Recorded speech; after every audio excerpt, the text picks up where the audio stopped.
कैसे बच्चों, चलिए अभी आगे हम शब्दार्थ देखते हैं। सुरभि यानी सुगंध, जलमल यानी चमक, शर यानी तीर, पक्ष यानी पंख, आखेटक यानी शिकारी, आहत यानी चोट खाया हुआ। अभी अभ्यास में देखते हैं। प्रश्न नंबर 1 है, निम्नलिखित प्रश्नों के उत्तर दीजिए। इसमें पहला प्रश्न है, राहुल के पिताजी कहाँ भ्रमण कर रहे थे, कब? तो उसका उत्तर है, राहुल के पिताजी बड़े सवेरे बगीचे में भ्रमण करते थे।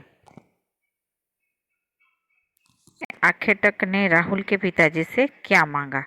तो उसका उत्तर है, आखेटक ने राहुल के पिताजी से अपना शिकार मांगा। प्रश्न नंबर 3 है, उपवन की शोभा कैसी थी? तो उपवन में उसका उत्तर है, उपवन में तरह तरह के रंगों वाले फूल खिले थे। उन फूलों पर ओस की बूंदें चमक रही थी। हवा के हल्के झोंकों से जब वे बूंदें एक दूसरे से मिलती थी तो उनमें लहर सी उत्पन्न हो जाती थी। फूलों की सुगंध सारे उपवन में फैली हुई थी। पेड़ों पर बैठे पक्षी कलकल स्वर में गा रहे थे। इस प्रकार सुबह के समय उपवन की शोभा अत्यंत मनोहर थी। प्रश्न नंबर 4 है, माँ कहानी सुनकर पुत्र ने क्या निर्णय सुनाया? तो उसका उत्तर है, पुत्र छोटा था पर बुद्धिमान था। माँ से कहानी सुनकर उसे पक्षी के प्रति सहानुभूति उत्पन्न हुई। उसने कहा कि यदि कोई किसी निर्दोष को मारे तो दूसरा उसे क्यों न बचाए। न्याय में दया की भावना होनी चाहिए, इसलिए रक्षक यानी बचाने वाला हमेशा भक्षक यानी मारने वाले से बड़ा होता है। प्रश्न नंबर 5, प्रस्तुत कथा काव्य का सार लिखिए। यानी जो ये कथा है, पूरी काव्य है, कथा काव्य, इसका पूरा सार लिखे। तो उसका उत्तर है, राजकुमार सिद्धार्थ तप करने के लिए घर बार छोड़कर वन में चले गए थे। उनकी पत्नी का नाम यशोधरा था और राहुल उनका पुत्र था।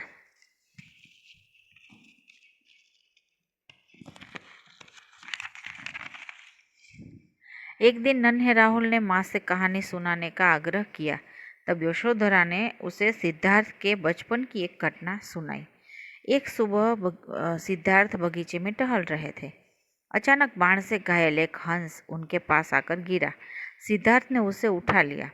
जरूरी उपचार कर उन्होंने हंस को बचा लिया। थोड़ी ही देर में हंस को घायल करने वाला शिकारी वहां आ पहुंचा।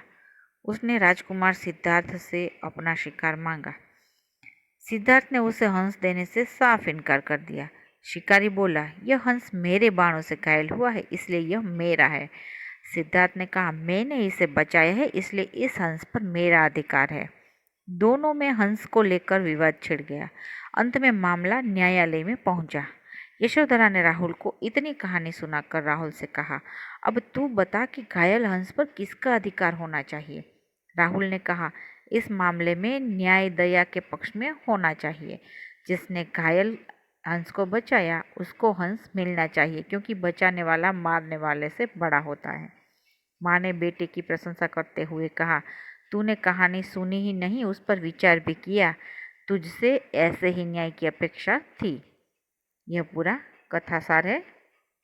आगे प्रश्न नंबर 2 है, रेखांकित शब्दों के वचन बदलकर वाक्यों को दोबारा लिखिए। तो यहाँ पर हमको वाक्य है उसमें वचन बदलना है। एक वचन है वहाँ पर बहुवचन लिखना है, और बहुवचन है तो एक वचन करना है और उसको फिर से लिखना है। तो चलिए, पहला है, लड़की ने नई सलवार पहनी है। तो उसका उत्तर है, लड़कियों ने नई सलवारें पहनी हैं। जिसके नीचे रेखांकित किया गया है उसको ही उस दोनों उसका एक वचन है तो बहुवचन, बहुवचन है तो एक वचन में परिवर्तित करना है। तो लड़की का क्या हो गया, लड़कियों हो गया। तो लड़कियों में जो लड़की बड़ी है, की क में जो बड़ी लगाई है की में, तो उसका छोटी हो जाएगी और यों लग जाएगा। यों के ऊपर डोट आ जाएगा। लड़कियों ने नई सलवारें, तो सलवार के ऊपर एक मात्रा आएगी और उसके ऊपर एक डोट आएगा, अनुस्वार आ जाएगा। सलवारें पहनी हैं, और है के ऊपर भी एक डोट आएगा। फिर है दूसरा, अध्यापक ने छात्र को कहानी सुनाई। तो इसमें देखिए, अध्यापकों ने छात्रों को कहानियाँ सुनाई। यहाँ पर कहानी में बड़ी है वो छोटी बन जाएगी और या के ऊपर चंद्र बिंदी आ जाएगी। ठीक है। तीसरा है प्रधानमंत्री ने अपने मंत्री से देश की समस्या पर बातचीत की। तो प्रधानमंत्री ने अपने मंत्रियों से देश की समस्याओं पर बातचीत की, यानी मंत्री का मंत्रियों हो गया और समस्या का समस्याओं हो गया। ठीक है, तो इस तरह बातचीत की। फिर प्रश्न नंबर उसमें चौथा है वाक्य है, इस पत्रिका में जो कविता छपी है वह बहुत मनोरंजक है। तो इसका इन हो गया इन पत्रिकाओं में जो कविताएं छपी हैं वे बहुत मनोरंजक हैं। तो इधर वह का वे हो गया, कविता का कविताएं हो गया, इसका इन और पत्रिका का पत्रिकाओं हो गया। ठीक है, फिर पांचवा है लू चलने के कारण लता सूख गई है। तो उसका उत्तर है लू चलने के कारण लताएं सूख गई हैं। यहाँ पर लताएं, लता का लताएं हो गया। ठीक है, एक वचन का बहुवचन हो गया। फिर आगे देखते हैं स्वाध्याय। पहला है काव्य पंक्तियों का भावार्थ अपने शब्दों में लिखिए। तो इसमें वर्ण वर्ण के फूल खिले थे, झलमल कर हिमबिंदु झिले थे, हल्के झोंके हिले मिले थे, लहराता था पानी। लहराता था पानी, हाँ हाँ यही कहानी। तो ये जो काव्य पंक्तियाँ हैं इसका हमें भावार्थ अपने शब्दों में लिखना है।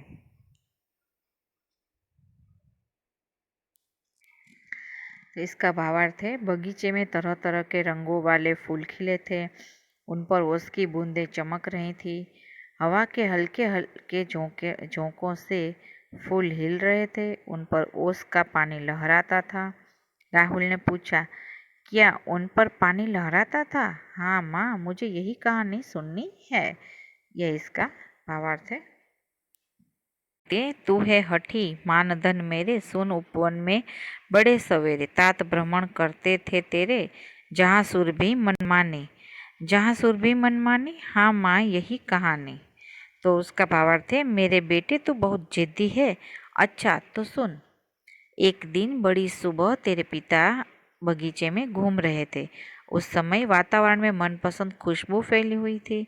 वहाँ मनपसंद खुशबू फैली हुई थी। हाँ माँ यही कहानी सुनाओ। ये इसका भावार्थ है। और दूसरा प्रश्न है चित्र के आधार पर अपूर्ण काव्य को पूर्ण कीजिए। तो चित्र देखिए, दो भाई बहन है और वो पौधा है उसको लगा रहे हैं। माँ मुझको भी पौधा दे दे, मैं भी वृक्ष लगाऊंगा। इसके बाद आगे हैं पंक्तियां खाली हैं, वो आपको उसको आगे लिखना है। कैसे लिखेंगे आगे? माँ मुझको भी पौधा दे दे, मैं भी वृक्ष लगाऊंगा, रोज उसे दूंगा मैं पानी, बता गई है जैसे नानी। जब वह पौधा पेड़ बनेगा कितना सुंदर हमें लगेगा, वायु प्रदूषण फैल रहा जो उसको मार भगाऊंगा, माँ मुझको भी पौधा दे दे। ऐसे आप अपने मन से कविता लिख सकते हैं। फिर आगे है प्रश्न नंबर 3। एक दिन अकबर ने बीरबल से पूछा, बीरबल दुनिया में सबसे अधिक शक्तिशाली कौन है? बीरबल ने क्या कहा होगा, सोचकर कहानी को आगे बढ़ाइए। आप इसमें अपने से कहानी आगे बढ़ा सकते हैं। आपने जो भी अकबर बीरबल की जो कहानियाँ पढ़ी हैं उस हिसाब से। तो चलिए आगे मैं कहानी आपको बताती हूँ कि एक दिन अकबर ने बीरबल से पूछा, बीरबल दुनिया में सबसे अधिक शक्तिशाली कौन है? बीरबल ने कहा, जहाँ पनाह दुनिया में सबसे अधिक शक्तिशाली सूरज है। बादशाह ने पूछा कैसे? तब बीरबल ने बादशाह को निम्नलिखित कहानी सुनाई। एक बार हवा, पानी और सूरज में बहस छिड़ी। तीनों स्वयं को सबसे अधिक शक्तिशाली बता रहे थे। एक देवदूत ने उन तीनों की बातें सुनी। उसने कहा, देखो यह यात्री कोट पहनने जा रहा है, जो उसका कोट निकलवा दे वही सबसे अधिक शक्तिशाली है। सबसे पहले हवा आगे बढ़ी और तेज चलने लगी। उसने तूफानी रूप ले लिया। यात्री का कोट फड़फड़ाने लगा। उसने हाथ से कसकर कोट को पकड़े रखा। आखिर हवा ने हार मान ली। अब पानी ने अपनी ताकत लगानी शुरू कर दी। जोर की बारिश होने लगी। यात्री पूरी तरह भीग गया पर उसने कोट न निकाला। अंत में सूरज की बारी आई। इतनी तेज धूप निकली कि यात्री गर्मी सहन न कर सका। वह पसीना पसीना हो गया। परेशान होकर उसने कोट निकाल दिया। सबने सूरज की शक्ति का लोहा मान लिया। बादशाह ने भी बीरबल की बात का समर्थन किया। आगे है चौथा प्रश्न, अगर पाठशाला के सामने दुर्घटना हुई तो आप क्या करेंगे? तो उसका उत्तर हम ऐसे बता सकते हैं, आप अपने मन से भी इसमें लिख सकते हैं। अगर हमारी पाठशाला के सामने कोई दुर्घटना हुई तो हम तुरंत पहुंचकर दुर्घटनाग्रस्त व्यक्ति को स्कूल में लाएंगे। प्राथमिक चिकित्सा पेटी में से दवा और मरहम पट्टी से उसका उपचार करेंगे। यदि चोट अधिक गंभीर हुई तो हम आसपास से डॉक्टर को बुलाएंगे या घायल को अस्पताल पहुंचाएंगे। ज़्यादातर हम यही काम कर सकते हैं। वैसे वो दुर्घटना होने पर, दुर्घटना यानी एक्सीडेंट। तो चलिए आगे देखते हैं। प्रश्न नंबर 5, इस कविता को कहानी के रूप में लिखिए। तो यही जो मैंने पूरा सार जो बताया था उसमें कि जैसे उसमें दोनों में हम एक ही सा लिख सकते हैं। कहानी के रूप में वही है कि यशोधरा, जैसे मैंने कहा, प्रस्तुत कथा काव्य का सार लिखिए, उसका और इसका एक ही सा उत्तर आएगा। आगे है भाषा सज्जता।